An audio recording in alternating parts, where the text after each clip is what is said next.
ሰላም ቤተሰብ እንዴት ናችሁ? በዛሬ ቪዲዮ በጥያቄያችሁ መሰረት እንዴት ሪሚዲያል ላይ ጥሩ ውጤት እናምጣ ላላችሁ 5 ወሳኝ ለህይወታችሁ ጠቃሚ የሆኑ ነጥቦችን አቅርቤላችኋለሁ። የአራተኛውና የአምስተኛው በጣም አስፈላጊና ኮር ፖይንት ስለሆኑ ቪዲዮውን እስከ መጨረሻው መከታተላችሁን እንዳትረሱ። ወደ መጀመሪያው ነጥብ ሲሄድ የአስከሬን ምርመራ ወይም ዘ ፖስት ሞርተም አናላይሲስ። ዋናው ሐሳብ ዝም ብሎ ማንበብ ሳይሆን ስህተትን መለየት ነው ብራዘር። አብዛኛው ተማሪ ጊዜውን የሚያጠፋው ዝም ብሎ ከገጽ 1 እስከ መጨረሻው በማንበብ ነው። መጀመሪያ ግን ባለፈው ፈተና ላይ እንዴት ወደቅኩ ብለህ ራስህን ጠይቅ። ፈተናውን ተፈትነዋል፣ ግን ስለ ጥያቄው አወጣጥ አሁን ላይ ምን ታውቃለህ? ከሞጁሉ ነው የወጣው? ከሌክቸር ኖት? ወይስ ችግሩ ከራሴ ሰዓት አጠቃቀም ላይ ነው የሚለውን ለይተህ እወቅ። ጠላትህን ሳታቅ ልታሸንፈው አትችልም ወንድም። ስለዚህ መጀመሪያ ስህተትህን መርምረህ እወቅ። ወደ ሁለተኛው ነጥብ ስወስዳችሁ የብልሃት መንገድ ወይም the 80-20 rule።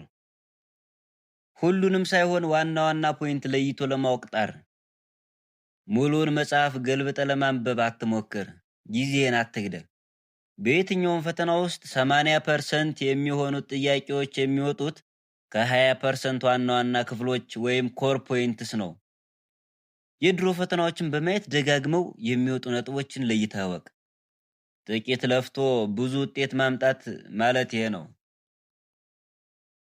የሶስተኛው ነጥብ የመምህርነት ምስጢር ይላል ወይም the ፊንማን ቴክኒክ።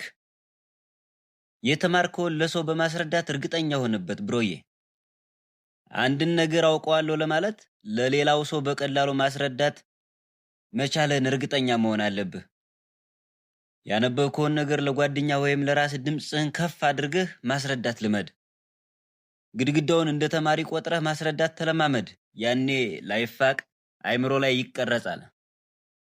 ሌላው ያልተጠበቀውና የአራተኛው ነጥብ የዲጂታል ጾም ወይም ዘሶሻል ሚዲያ ፋስት። ለፈተና ስታጠና ትልቁ ጠላትህ ትምህርቱ ሳይሆን ስልክ ነው። ቲክታክ እና ቴሌግራም ላይ የምታጠፋው ሰዓት አይምሮን እንደሚያደክመው ታውቃለህ? ቲክታክ እና ቴሌግራም ላይ ተተክለህ እየዋልክ እንዴት ነው አይምሮህ ትምህርቱን የሚቀበልልህ? ስለዚህ ራስህን ግዛ። ከዛ የምታጠፋውን ሰዓት ለማንበብ ራስህን አዘጋጅ። ለሚቀጥሉት 7 ቀናት የዲጂታል ጾም ጹም። ይሄ የስኬታማ ሰዎች ሲኢኦ ማይንድ ሴት ያላቸው ሰዎች ውሳኔ ነው።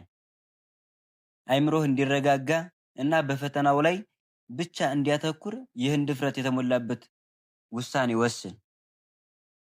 የአምስተኛውና ኃይለኛው ነጥብ የማንነት ለውጥ ወይም አይደንቲቲ ሽፍት።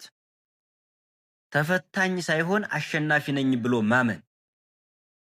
እኔ ሪሚዲያል ተማሪ ነኝ ወይ ተሸናፊ ነኝ የሚለውን የሐሰት ስሜት ከአይምሮህ አውጣው።